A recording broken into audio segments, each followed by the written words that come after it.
目前手頭上揸住40-50萬嘅人真係幸福啊！無論咧響200科嘅一個大平層啦，以及3鄉一個中心位置咧，亦都可以揀間別墅嘅。咁我哋今日分享呢間咧就係雅居樂振華路呢一邊嘅一個4分1別墅哦。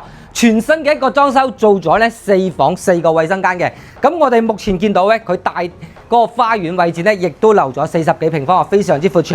呢邊咧亦都做咗個抬高處理哦，係連通翻我哋一個大廳嘅。我哋唔行正門嘅話咧，亦都可以響玻璃門入到嚟呢一邊哦。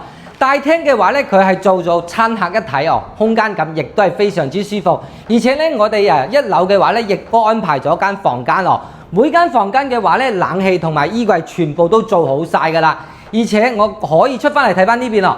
衛生間嘅話咧，我哋亦都做咗個隱藏式嘅衛生間哦。